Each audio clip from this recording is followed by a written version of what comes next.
सारथी, रथ रोको।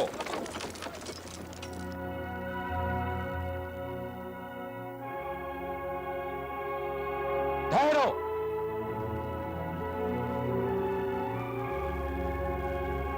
प्रणाम गुरुदेव। मैं आप ही की प्रतीक्षा कर रहा था। दाऊ,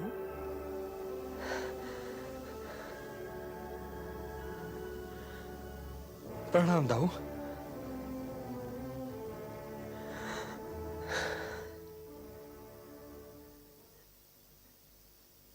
आप ठीक समय पर आए दाऊ। आपके दोनों शिष्यों में गदायुद्ध होने जा रहा है। देवर्षि नारद से यही तो सुनकर मैं सीधा यहां चला आ रहा हूं, क्योंकि ये मेरे दोनों ही शिष्य गदा युद्ध की नीति में निपुण हैं। धृतराष्ट्र पुत्र होने के नाते आपके चरण स्पर्श करने का सम्मान पहले मुझे मिलना चाहिए गुरुदेव। अवश्य। तुम तो यूं भी मेरे चहित शिष्य हो, किंतु मैं तुम्हें विजय का आशीर्वाद नहीं दूंगा कुमार।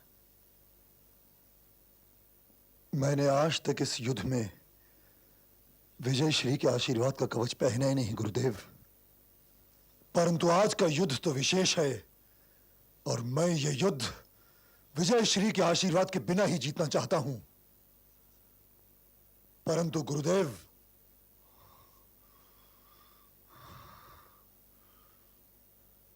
आप विजय श्री के आशीर्वाद का कवच इस भीम को अवश्य पहना दीजिए। ये युद्ध आप विजय श्री के आशीर्वाद के बिना होने दीजिए दाऊ।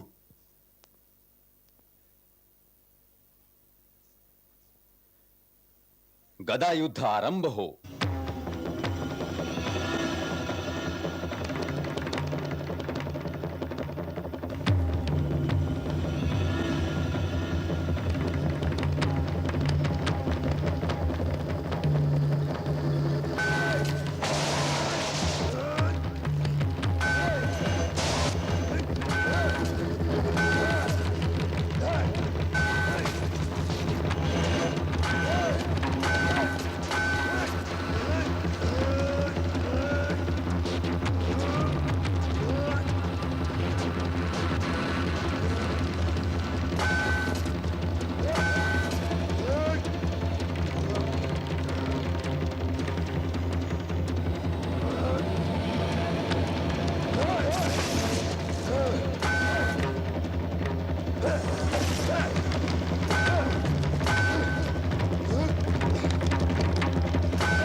जरूरी होता दिखा दे रहा वासुदेव। ये रणभूमि है पार्थ, यहाँ व्यापारियों की भाषा न बोलो। किंतु यदि ये युद्ध नियमानुसार चलता रहा तो मजले भैया की पराजय निश्चित है। मजले भैया के पास बाहुबल अधिक है, परंतु दुर्योधन के पास बुद्धि भी है और माता गांधारी का आशीर्वाद भी है। यदि यह युद्ध न होता पार्थ तो मैं बिना दुर्योधन की गदा का सौंदर्य देखता रहता। किंतु यह क्रीड़ा नहीं, युद्ध है पार्थ, युद्ध है।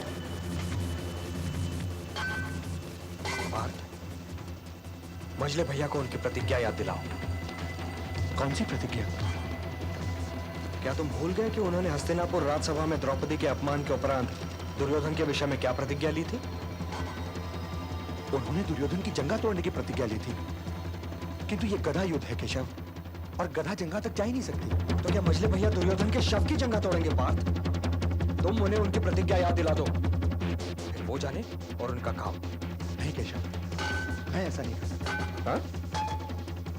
तो युद्ध देखो।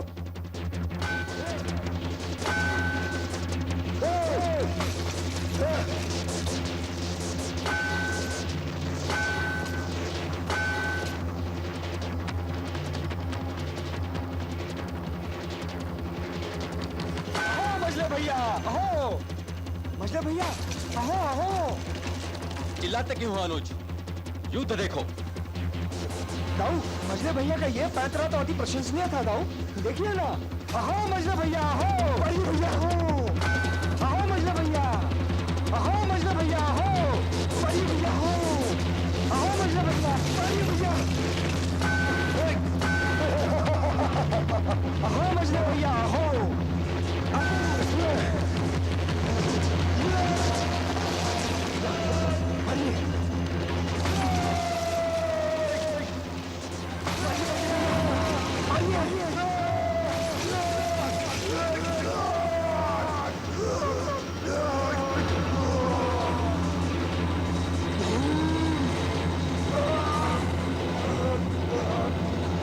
तुमने मुझे छल से मारा भीम।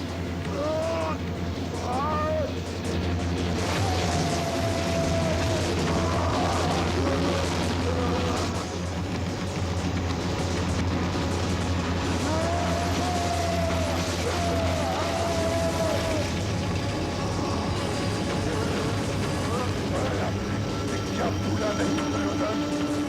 जब वही जंगा है ना जिस पर तू द्रौपदी को बिठाना चाहता था।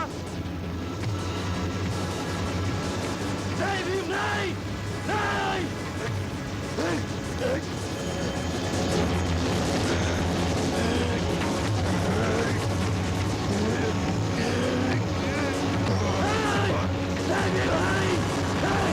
ये केवल भाई ही नहीं, ये राजा भी है।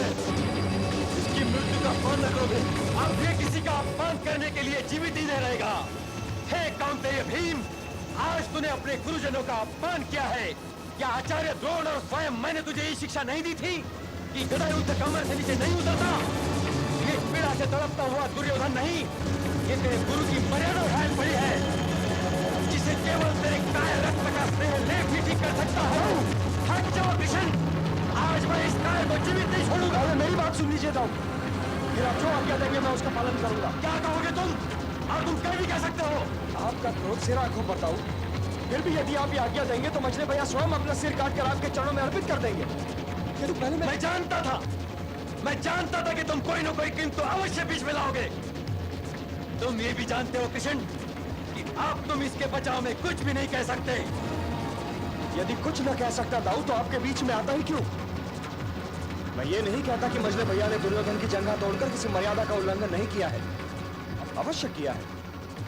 किंतु आप ये भी तो सोचिए कि यह दुर्योधन कितनी मर्यादाओं का उल्लंघन कर चुका है।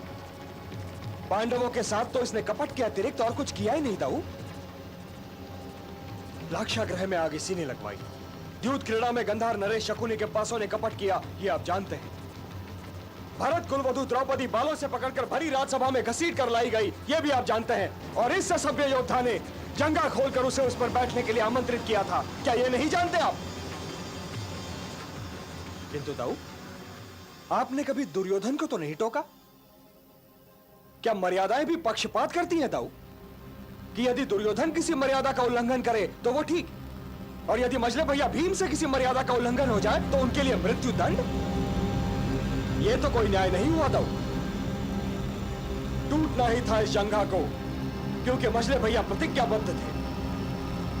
मुझे ये बताइए दाऊ कि यदि मजले भैया के स्थान पर आप रहे होते तो आप क्या करते? हे दाऊ, ये न भूलिए कि जब अर्जुन और दुर्योधन दोनों इस धर्म युद्ध का निमंत्रण लेकर आपके पास आए थे तो आपने समय की इस चुनौती को स्वीकार नहीं किया था। आप तीर्थ यात्रा पर निकल गए थे दाऊ, तीर्थ यात्रा पर। जब धर्म और अधर्म के बीच युद्ध होने जा रहा हो तब केवल एक तीर्थ स्थान रह जाता है दाऊ, केवल एक तीर्थ स्थान, रणभूमि। जिस युद्ध से आप भाग गए थे दाऊ, उसके अंतिम क्षणों में आकर उस पर अपना प्रभाव डालने का प्रयत्न न कीजिए। वैसे आप दाऊ हैं, यदि फिर भी आप भीम का वध करना चाहते हैं तो ये लीजिए, मैं हट जाता हूं बीच से। मैं फिर भी तुमसे सहमत नहीं कृष्ण। मैं सदैव इस बात पर लज्जित रहूंगा कि स्वयं मेरी बुआ का यह पुत्र मेरा शिष्य भी है, और मैं सदैव इस बात पर गर्व करूंगा कि मैं दुर्योधन का गुरु हूं।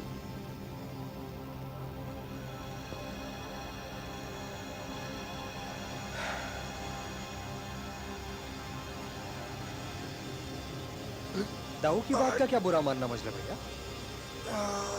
वो मर्यादा को अलगत्व में देखते हैं, किंतु मर्यादा शून्य में नहीं उगती। इसलिए आप अपना मन मैला न कीजिए। दुर्योधन को उसके मृत्यु के साथ अकेला छोड़ दीजिए, क्योंकि इसकी मृत्यु उसके पराजय से अधिक महत्वपूर्ण नहीं है। यह धर्म की विजय और अधर्म की पराजय का दिन है। सूर्यास्त भी सामने ही है, और विजय की पहली रात तो कौरव शिविर में ही बितानी चाहिए ना मजले भैया। चलिए। प्रण पूरा कर भीम ने जंघा डाली तो माता का वरदान भी गया दुष्ट को छोड़।